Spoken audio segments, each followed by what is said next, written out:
Shantae action platformer franchise has been around for quite some time, with the first game of the series being released in 2002, simply titled Shantae. Although the series had been on an 8-year hiatus, it made its comeback in 2010 with a game called Shantae Risky's Revenge.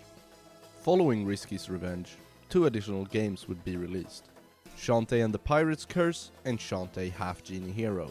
The franchise must have performed well, since for each game released, they took half the time to release a new one. I will be making a series of videos on the franchise going over all 3 games, but for now, let's start off with Shantae Risky's Revenge.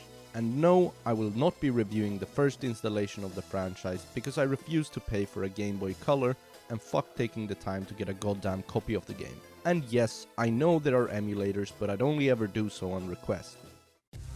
Just to introduce you to the story of the game, we are introduced to a bunch of different characters.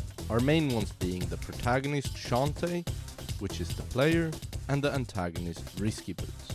Risky Boots steals a powerful artifact from the Relic Hunter Expo, where it turns out your uncle is Indiana Jones, but instead of replacing the treasure with a bag of sand, he emptied his bowels.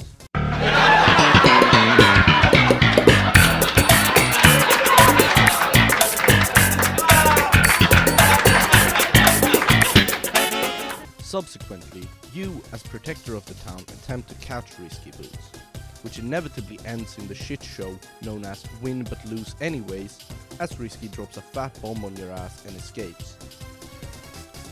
Major Scuttlebutt, played by Donald Trump, fires you from your position as protector of the town. In order to restore your position, as well as preventing Risky from activating the relic she's stolen, you are now on a quest to gather 3 magic seals. Now, moving on to actual criticisms of the game, I want to start with a personal pet peeve of mine. Scuttletown is the hub of the world, in which I urge anyone who's played this game to argue as to why the fuck anyone wouldn't speak to these people. After all, they provide such incredibly valuable insights, such as "I'm 4.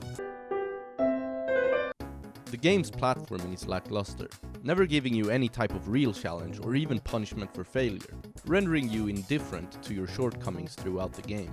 This, alongside boring and simple enemies, which I'd rather describe as mere annoyances rather than obstacles to be overcome, the game loses my interest. Monsters generally do not serve any particular purpose and are therefore virtually walking coins, hearts, or magic jars.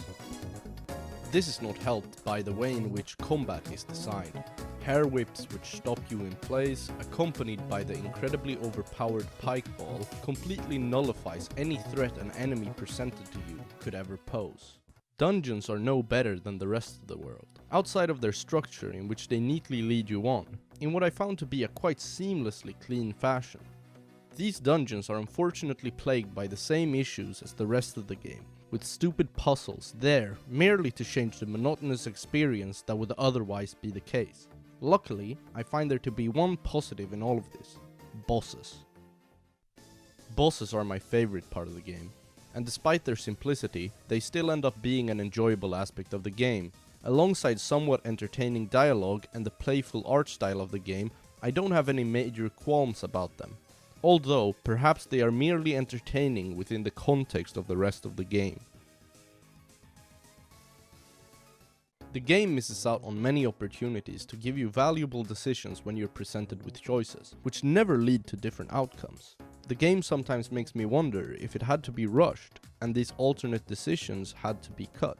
Some of them could make for clever ways of progressing the game, as well as a nice touch in order to add replayability to the game. I also wonder why the game itself wasn't just a stage-based linear game, since the open world is pretty much pointless because there's only ever one place to go. I even thought to make the criticism that if after the first dungeon you'd go to the desert where you'd find the second dungeon, you'd end up wasting your time since there's a task to be completed before doing so. But instead, the game blocks you from going there. At least they had the decency to compensate you with some money. Moving on to more specific criticisms of the game, we have a few things to go over. The transformation mechanic is quite interesting and even has a nice execution in which every stage of your dance will transform you into a different animal, removing needless UI that would clutter the screen, yet it's annoyingly slow.